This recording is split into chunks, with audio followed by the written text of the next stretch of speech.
और समाजवादी पार्टी के गुंडे मेरे ऊपर आरोप लगाते हैं, कहते हैं विधायक की हत्या कराई, कहते हैं देवेश दुबे हत्यारा है।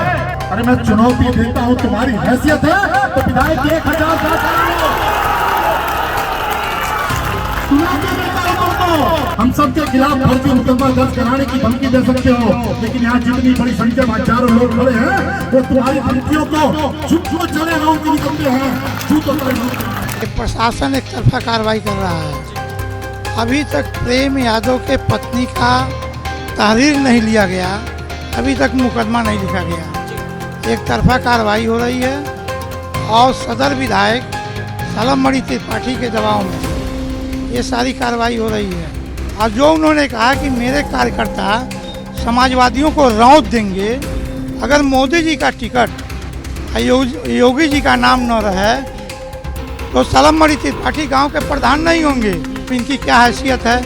ये जब लखनऊ में पीटे गए तो नेताजी ने इनको बचाया, अखिलेश जी ने इनको बचाया, जीवन दान दिया।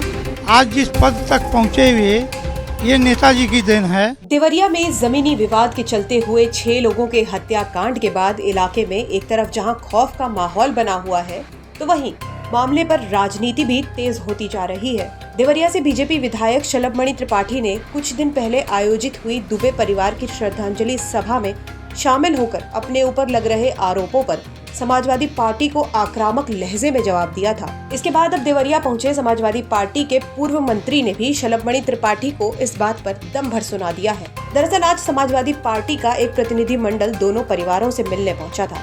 इस प्रतिनिधि मंडल में आए समाजवादी पार्टी के पूर्व मंत्री ने मामले को लेकर कहा कि सलममणि त्रिपाठी के दबाव में इस केस पर एक तरफा कार्रवाई हो रही है। माननीय राष्ट्रीय अध्यक्ष जी के निर्देशानुसार एक प्रतिनिधिमंडल प्रेम यादव जी के घर और दुबे जी के घर जांच के लिए जा रहा है और हम लोग जांच रिपोर्ट हम लोग राष्ट्रीय अध्यक्ष जी को प्रस्तुत करेंगे। तो सर, जिस प्रकार से कल यहाँ पर नपाई हुई, सारे आला अधिकारी यहाँ पहुंचे हुए थे, सारी नपाई के बाद जो है परिवार का ये आरोप है कि ये जो नपाई हुई है वो निष्पक्ष नहीं हुई है, ये दबाव में हुई है। देखिए, प्रशासन एक तरफा कार्रवाई कर रहा है।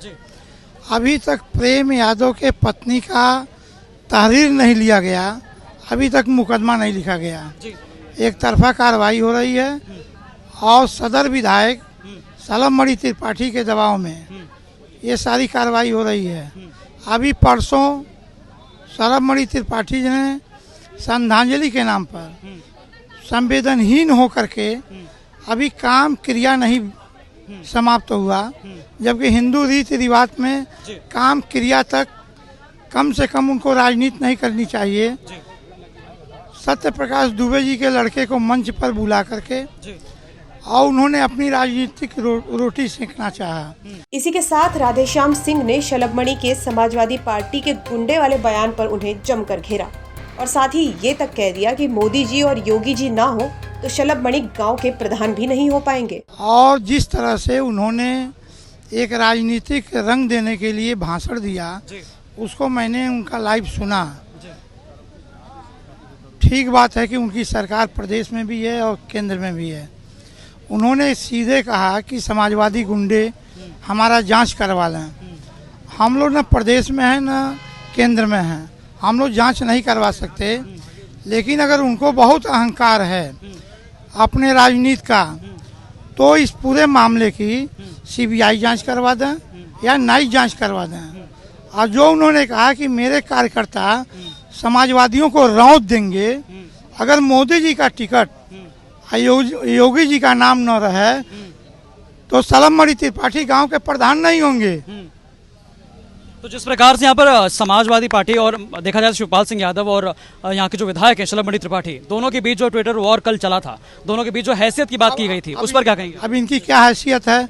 ये जब लखनऊ में पीटे गए तो नेताजी ने इनको बचाया, अखिलेश जी ने इनको बचाया, जीवन दान दिया। आज जिस पद तक पहुँचे हुए ये नेताजी की देन है।